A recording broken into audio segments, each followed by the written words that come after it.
be in Florida right now, even though it's still disgustingly hot in December?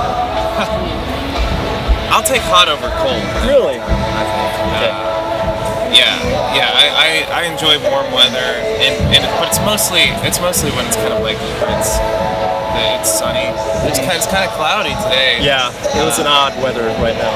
Yeah. So yeah, you guys have been touring quite a bit lately. I mean, when I first came in, I saw you guys playing on the big ticket. I sent an email out for interview requests. And when I got back, was saying we have a lot of interview requests from Jacksonville. So really? Yeah, so is that going on a lot now for you guys? Are you getting like requests like crazy now to get talked to and things like that? People care now. Okay, that is a great way to put it. People hear you now and they care about you. Yeah. I think the first time I heard you guys was on Sirius XM Alt Nation. And when I first heard it, I was wondering who you guys were because that was the first time my experience with you guys. Is that weird for you now, like to actually hear yourselves on the radio, see yourselves online, and actually get following and people caring about you? Or is this more like, finally, something happened for us, something good? I think it's weird still. I mean, like anytime that I turn on something in my car and it's our music playing that I didn't mean to turn on, Yeah.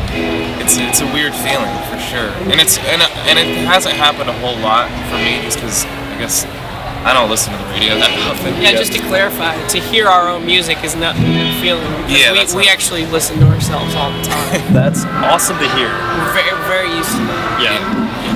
One of my favorite band reviews, like when they promoted their own album, says, "We're not even sure if we would want to listen to this." Oh, really? Yeah. That's not good. It was Reese's like, well, why would I want to listen to it? But yeah, just my little hashtag thing on that. We're my favorite band. I would hope so. You're closer to anyone in it, so it's a pretty good thing. I would also, the other thing I looked up, like I was looking to research you guys just online and then I checked it on iTunes. I've noticed that one unique thing about you guys the most is that you are classified under every genre imaginable. Alternative, electronica, jazz, everything I could find. So I think to clarify, what do you guys describe yourselves as? If like you're trying to talk to someone who you just met and has never heard you yet, how would you describe yourselves? Well, it's just strictly jazz. Strictly jazz. Yeah, every genre was all listed under you guys on iTunes. I was thinking about it because like when I was growing up, I always kind of described what I wanted to be a part of as kind of like taking all sorts of genres and putting them in a blender and making some kind of musical smoothie. So meeting this guy, he was kind of like already in the process. He was already doing that, and I was like, that's awesome. So, and then to add another layer, I think I would describe it as I was just drinking this naked. Yeah. So naked is like a huge part of. I don't know.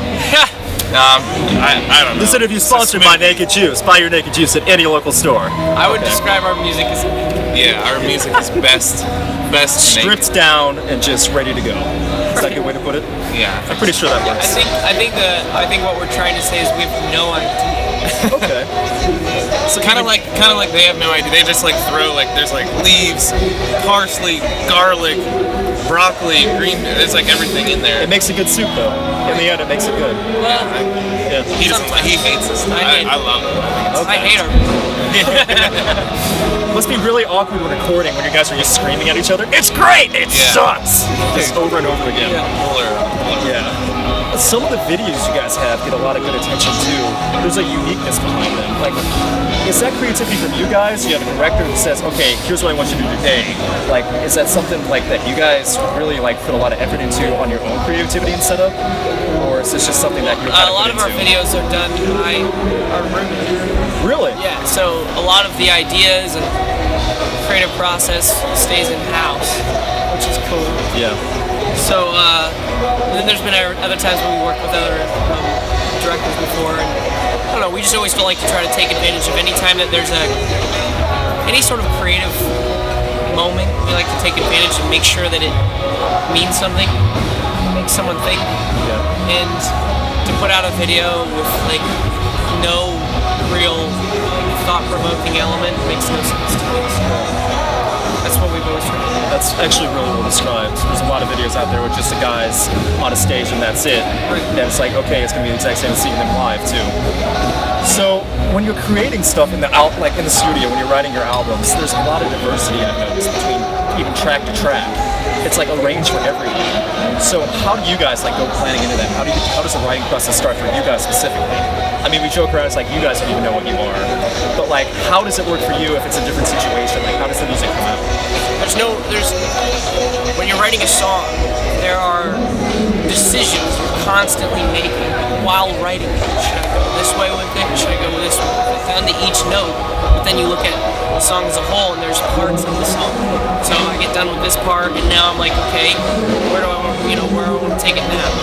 And coming from a place where we didn't know that there were rules to those decision-making process, and that's kind of how we've approached it. Is that we can take this wherever we want, and no one can be upset with that. Now, obviously, sometimes it goes places that like, okay, this isn't working at all, but then you work back from there. It's like, how can we make this transition work?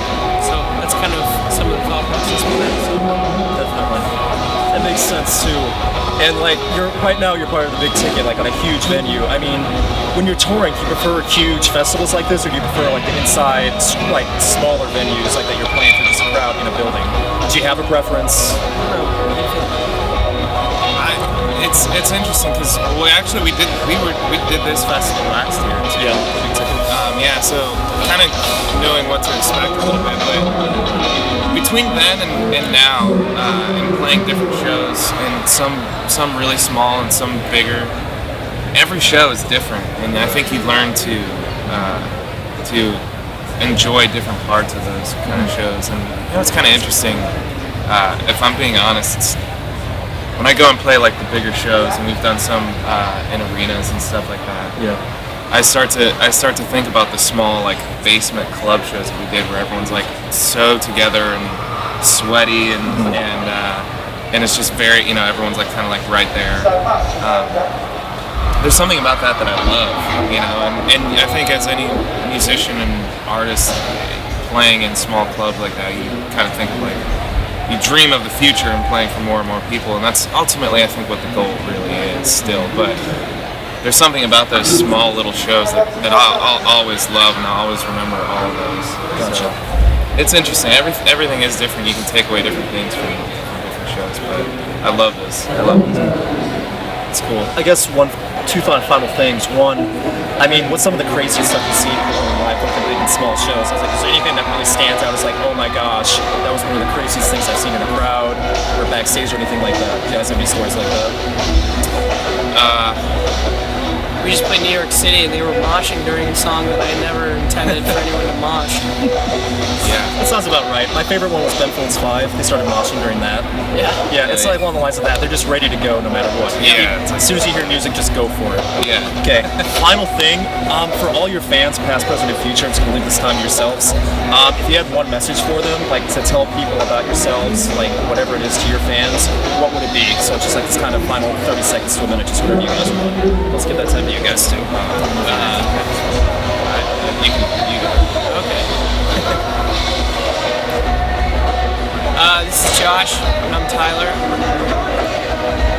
That's not very important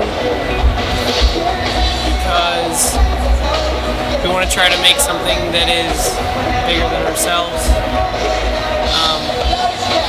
And if you want to come to a show, I promise that you'll feel good after it. You'll feel good. Yeah, which can mean anything, Yes. I want you to try it out. Or just stay home, because sometimes home is like really comfortable too. Feel good there too. Yeah, it's a different type of good though.